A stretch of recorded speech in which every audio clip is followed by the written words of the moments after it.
So thank you all for being here. I'm sure you have plenty of questions, so just raise your hand and shoot.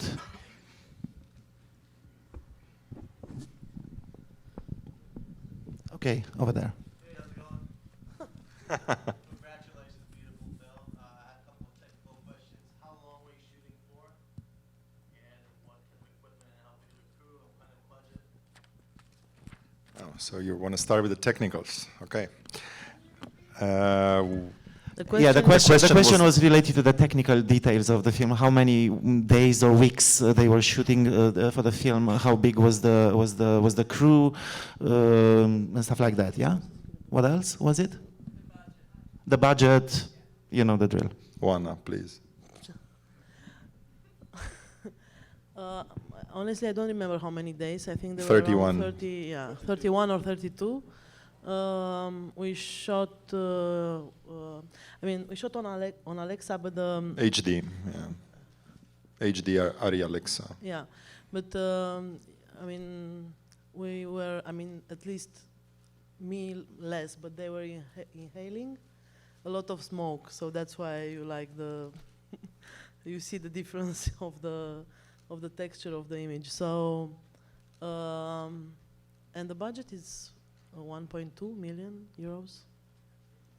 And we were not able to raise all this money in Romania. So that's why we have partners from Bulgaria. It's the first time there is a co-production with Bulgaria and Hungary. It was like a first collaboration between neighbor countries. So, and we were supported by European funds, Eurimage. We are kind of lucky in Europe. Okay, next question. Just 2.5 hours ago, Danieliuk said Romania has not changed. But at the end of your credits, all these people were arrested, politicians. Has Romania changed? The question is that if Romania has changed, because the previous Q&A, the director Danieliuk said that Romania has not changed. I think it has changed a lot, and we should not be, we should not play like, this continuous discontent or continuous, way of saying that, Romania is this territory where things cannot. No, things have changed incredible in terms, at least in the fight against corruption. Even though the justice itself it's still rotten, and each month you see cases with judges accepting bribe and with prosecutors which are heavily corrupt, but on this fight against corruptions, the results in the last 2 or 3 years were amazing.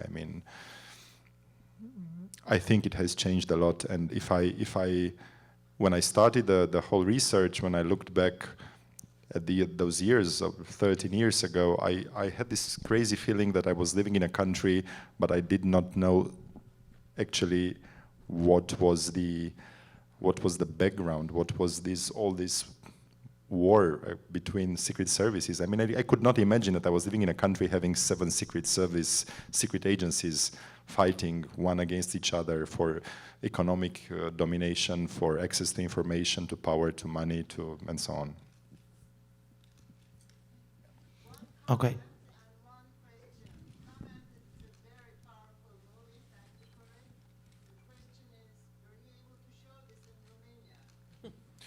Yeah, we are living in a very free country, so it was not any issue of not showing it. We released the film in February. It was quite successful. We had a lot of spectators. We toured around the country with the film. I showed it to students in law. I got amazing feedback. But for me, what was very interesting that I was expecting some reactions from the people which were quoted, the real characters, like the former Prime Minister, the Minister of Justice. All they are still living, some quite active, some not so much, but I was expecting some comments from their side. And for me, it was very interesting that they were silenced. They did not react at all. I think they were having very smart PR advisors telling them that it's better not to have any comment on it. And for me, this was quite strange, because I was hoping to create some, to push them to you know, declare some kind of, I don't know, like a moral guilt, or but nothing. Yeah, over there. I want to congratulate you for this movie. It was unbelievable. And I wanted to say that watching a lot of new wave Romanian productions, this is very different. It takes the discussion and conversation a whole different area. But this area also affects us all. Like a lot of people leave the country because of these things, because you're trapped in these situations that you can't get out of. And I want to ask you about your research process and how did that work, if you ever had any issues from the authorities for, you know, questioning about these things. And I also, it's remarkable that this happened. It's infuriating that this happened, but also this is such an unbelievable story. Were the actors,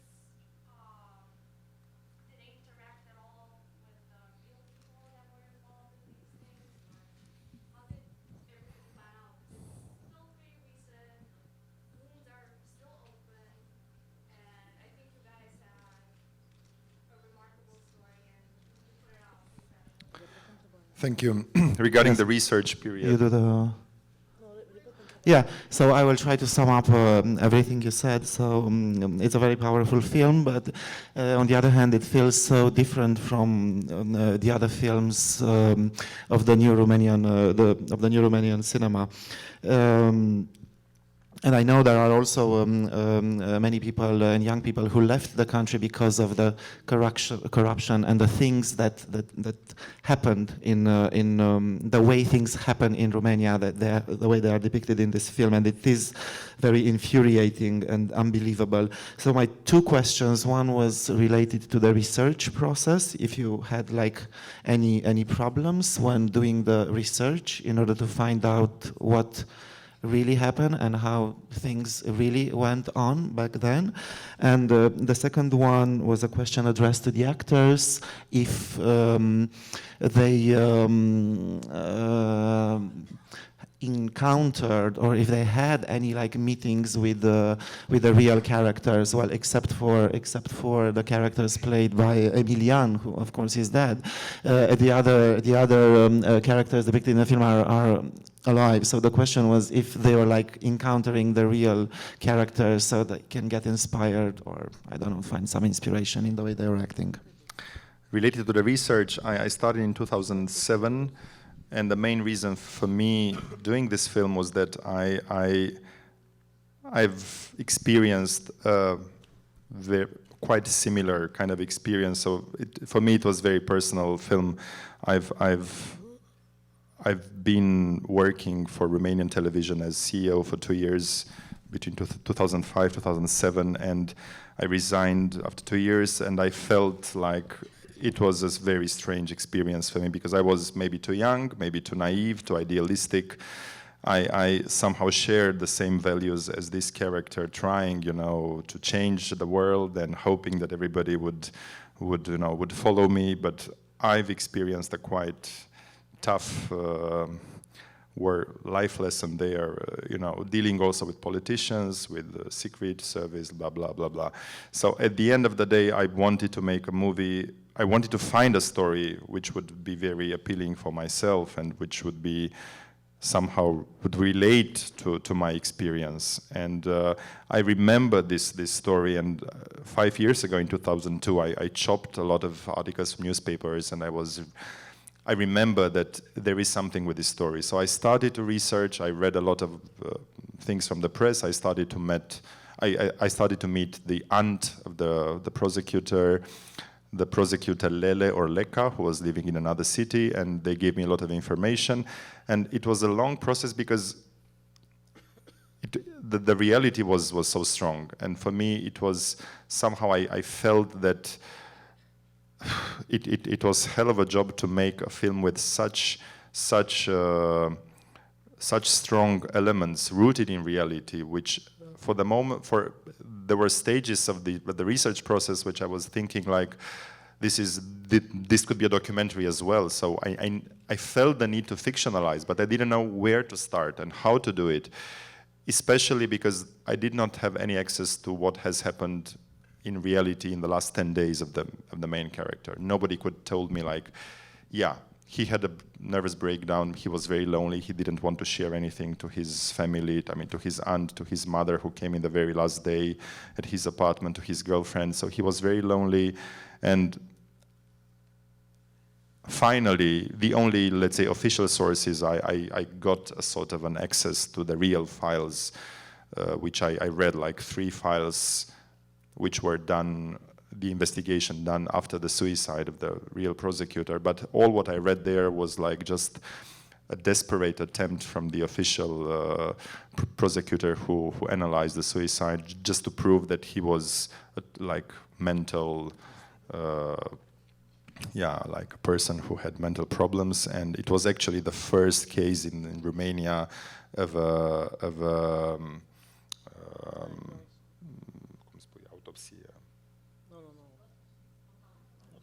like an autopsy, which was done, or like, no, it was like a psychiatric investigation post-mortem. Never happened. And they did it just for this character, for this prosecutor, just to prove that he was mentally unstable, which was not true at all. I mean, I met so many people, his students, his colleagues. He told me, yeah, maybe he was, you know, too much of a straightforward and very disciplined with a strong moral values, but he was not at all how was the portrait which I read in these files. So all the research was mainly done by me, by like a prosecutor, which helped me, another guy. It was a very small team. We investigated a lot. We read everything on internet, and at a certain moment, I let myself. I let my imagination and the scriptwriters just to imagine how those 10 days could have happened. And there were also some conspiracy theories as well some conspiracy theories about what happened. Yeah, I mean the major issue which we've encountered especially in the last year, before we released the film, and even when we shot the film, was that actually Romania's former prime minister, I'm happy to say this now, the Romania's former prime minister was could have been involved in the suicide of the main character, mostly because he was prosecutor at the time. They were colleagues. There was a certain rivalry between them, and there were a lot of sources saying that actually this guy, the former prime minister, would have pushed him, and he's like the criminal in this case. But I've tried to, there were rumors that he was the last person who saw. The last person who saw, and the last person, he was very much guilty for this suicide. But I did not. I mean, I know a lot about the case. I've tried to stay away from this conspiracy theory. It is not true, but my main wish was to make a film which would be valid in Romania 30 years, 50 years later, and which would offer to the people in 50 years interested to see how the country was looking like in those years, beginning of 2000s, and all these relationships to characters. I mean, there are things which are very circumstantial, or we do not. I think the people would forget about those. Emilian. Good morning. Who did you meet? Who did you? I'm not able to talk in English about this film and about the prosecutor, Cristian Panait, so I'll talk in Romanian. Oh, come on. No. He speaks very well English. No, come on. I'm not. No, So Emmy, come on. I will translate. No problem. Okay, I'll try. I'm very sorry about the things that happened with Cristian Panait. It's such a shame because such a great and beautiful and powerful man ends like that. And about the movie, I met a former girlfriend of his.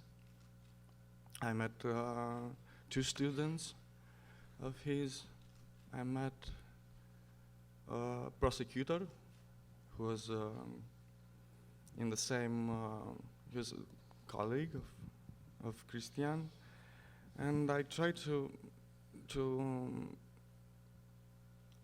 make an image of this person because I couldn't meet him, and it wasn't hard for me to do this movie because all the time I was thinking how hard was for him to live like that.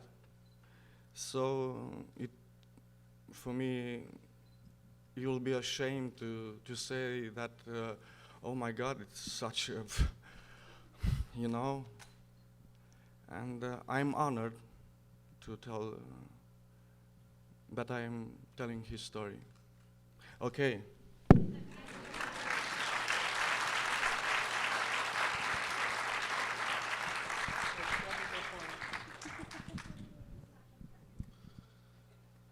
Eu o să vorbesc In Hindu. la microfon. O să vorbesc românește pentru că e imposibil să o fac altfel. So I'm going to speak in Romanian and I'm going to translate, okay? Tocmai vorbeam înainte de a ne întâlni aici, înaintea începerii filmului, că am oroare de a discuta despre personaje sau despre cum mi-am creat personajul sau pentru că nu mă pricep la nimic altceva decât să îmi învăț vorbele și să-l ascult orbește pe regizor și So actually, I was talking before going up on stage, being slightly terrified about the fact that I have to talk to you. That actually, I do hate talking about, in general, about my characters, the characters I'm playing in film or in theater, and that usually I'm just learning by heart the lines from the script, and I'm doing like blindly whatever the director is telling me to do. întrebat odată Spencer Tracy despre cum își creează rolurile de cineva mai tânăr, el a răspuns simplu, learn your lines. Yeah, when Spencer Tracy was asked by someone like younger how was he creating his roles, he was answering, just learn your lines.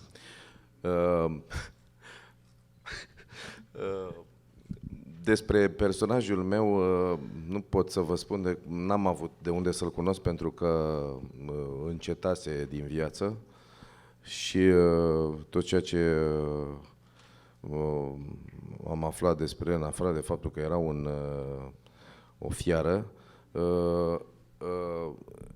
era că fuma extrem de mult, lucru pe care eu nu-l fac, nu fumez absolut deloc și asta mi-a îngreunat extrem de tare perioada de filmare, zilele în care am filmat, pentru că trebuia să fumez în permanență. În rest, about actually meeting the real character, I couldn't do so because he was already dead. But I did find from various sources that he was an animal, he was a beast, and on the other hand that he was smoking a lot, which I don't do. So for me it was pretty much a torture because I had to smoke during the film.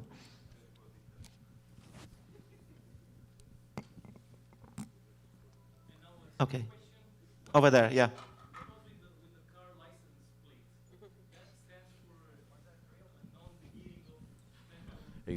Există câteva întrebări pe care mi se pun de fiecare dată când mergem cu filmul pe undeva și asta este una dintre ele. There are several questions that I am asked, and the question about the license plate is the one that pops up quite regularly. Într-adevăr, ăla este numărul real de matriculare, care înseamnă neînceperea urmăririi penale. Și, într-adevăr, era numărul mașinii lui Panait. Yeah, this is the real license plate of the real prosecutor. He took it. It's NUP, and in Romania, NUP means when a prosecutor is giving a decision not to start the criminal investigation against somebody. So he took these initials, NUP, as to be his license plate of his own car. Okay, over there.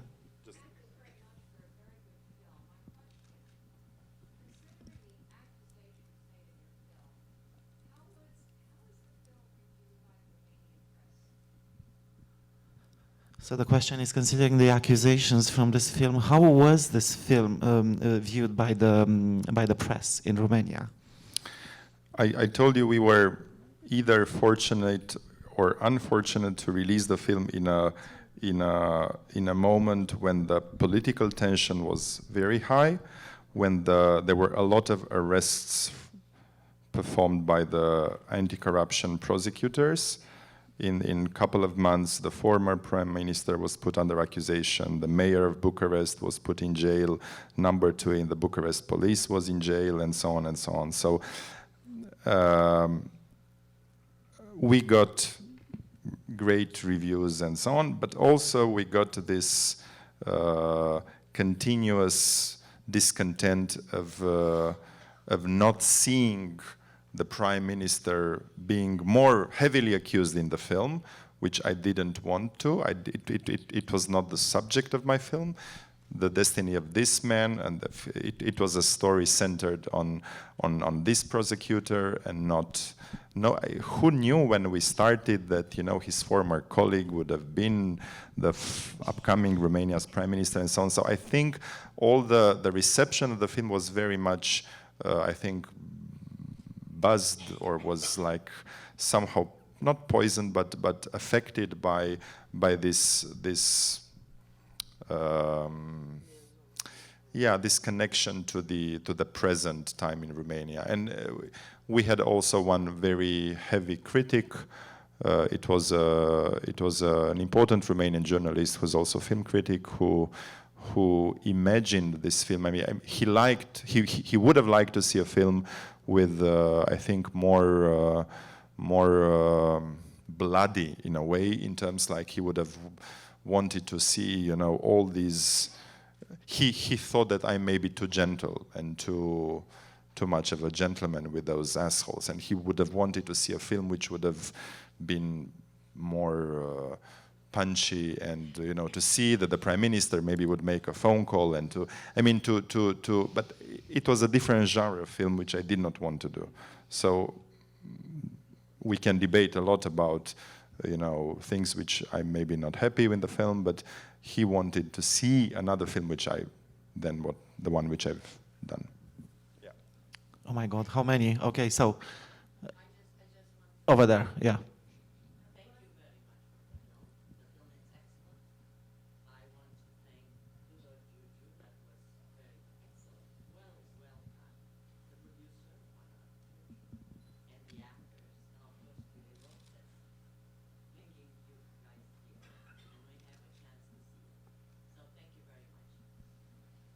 Thank you.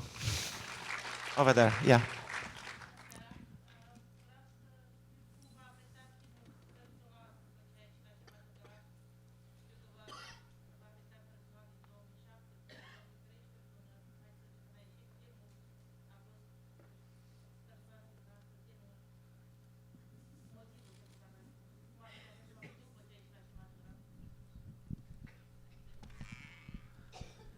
So the question is, how did this film, or making this film, affected your personal life? It's a question to the director. For me, it was the film which, I mean, I did not do many films, but it was the very first one when I felt an amazing grip to reality and to, I got so many reactions, so many emails, so many. We have started also a campaign in Romania, like to encourage people to talk about their problems, their work, because a lot of Panait, this prosecutor, was alone in the system. He felt very lonely, and we try to encourage people, not just from justice, from many other places from the society, to talk and to express themselves where are the issues. So I got so many emails, so many stories. I got film proposals, it was amazing. But I had one encounter which really moved me so much. We went in Timișoara, in a city in Romania, where after the movie came a woman in her maybe early 60s or late 50s, and she came to me and she hugged Emilian, and she said,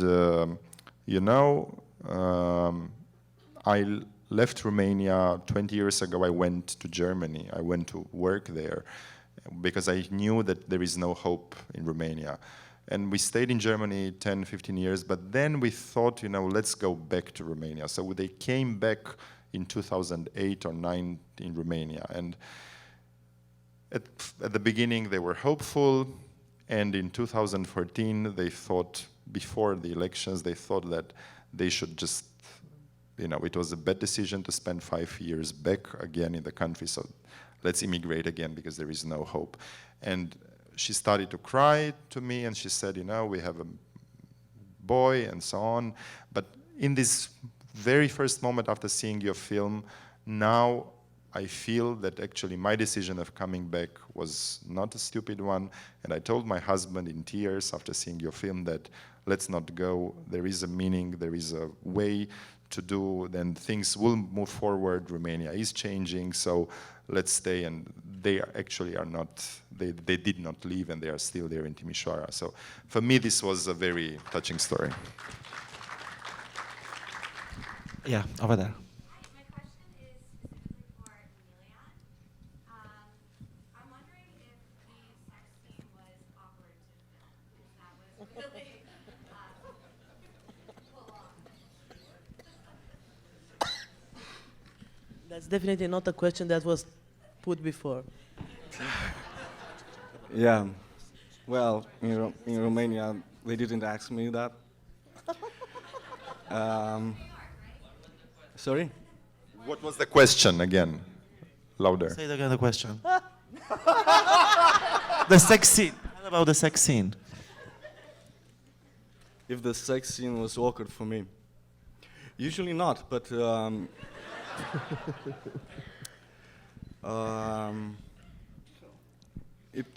it's a funny story because I met the actress, in that very day, and she was very, hi Emilian, how are you? She is also a singer. She's very popular in Romania.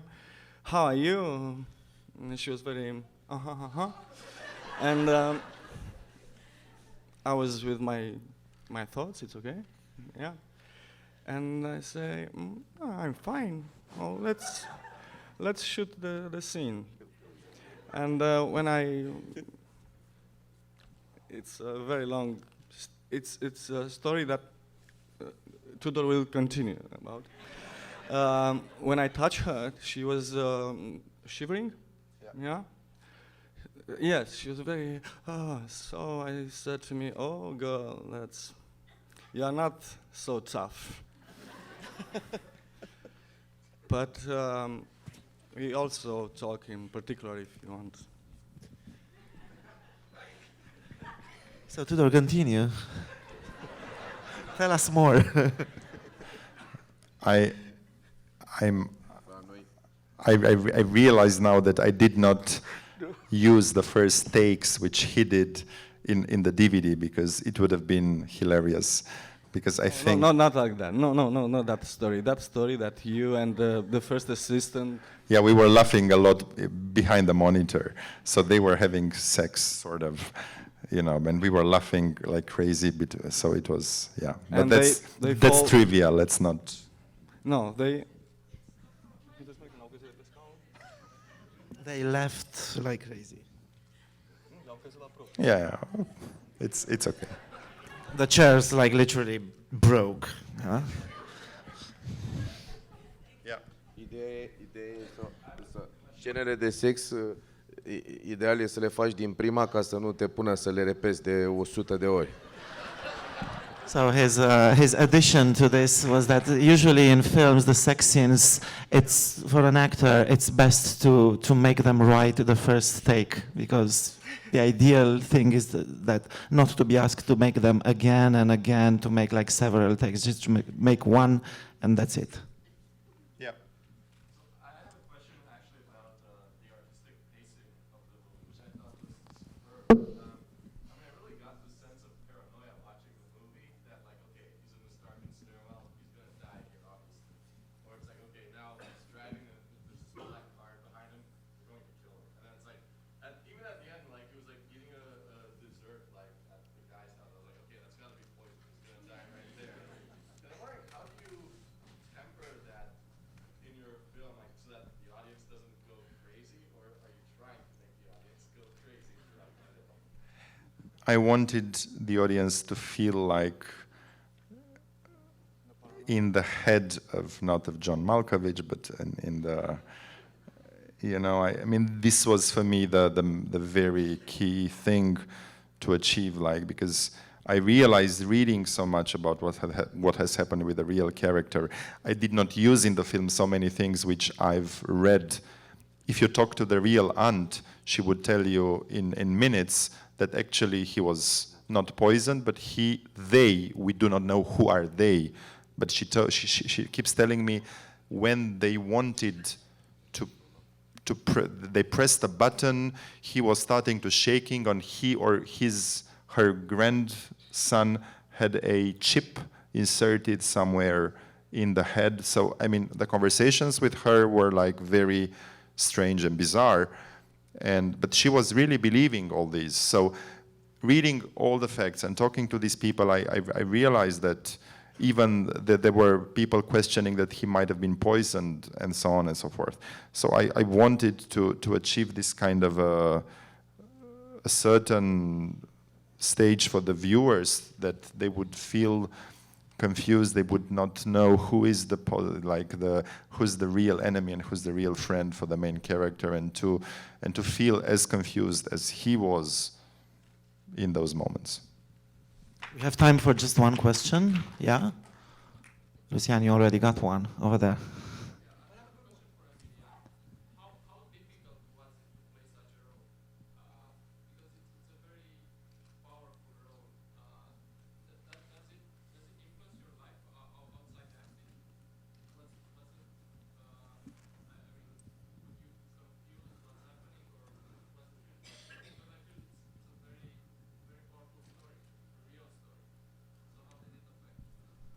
So the question is for Emilian.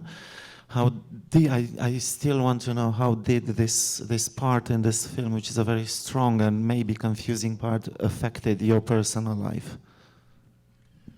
I already said that I wasn't thinking about this.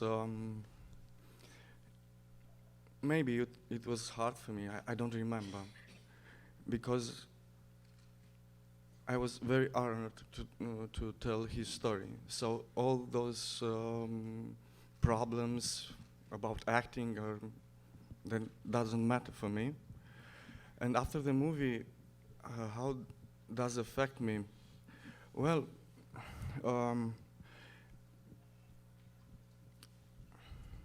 after a month or two after the movie was released, I was a little bit paranoid, because one day I was thinking, oh well, if something happens, I'm so alone, and I don't have connections to protect me. But it was just a thought, and after that I said, okay, calm down, man, don't be. But I had that thought, and I'm much more You see?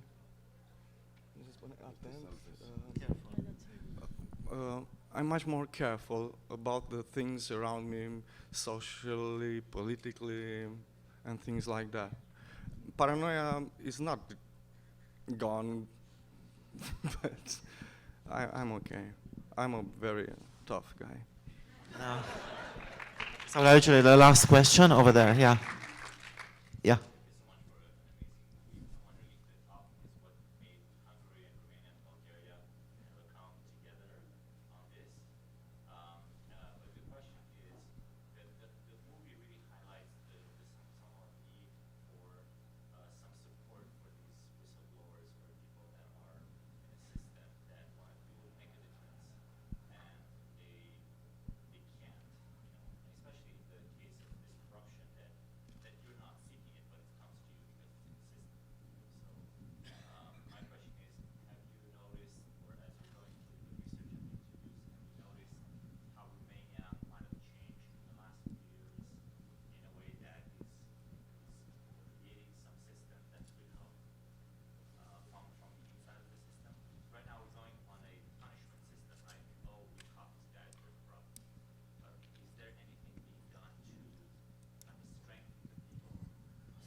I want to say something. What Tudor didn't mention when he was telling the story about the lady in Timișoara, he didn't mention the fact that we were showing this film when it was not entirely done. It was still on A work in progress. yeah, work in progress. But we decided to show this film in the week before the last tour of the presidential elections, where the former prime minister was running for president. And we decided on purpose to do that because we were thinking that we were doing this film for this reason, to raise some awareness of the young generation about what the system was not a long time ago and what we are about to install if we don't go to vote or if we don't wake up. And I personally am very happy that we were doing that. Okay, we were lucky, very lucky, that the guy was not elected. I almost didn't believe.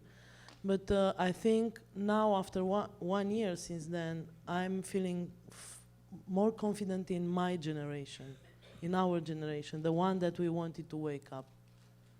And I think a bit it's, I was telling a very funny story about me going to the hairdresser. You know, where you find those glossy magazines in the hairdresser salons and so on.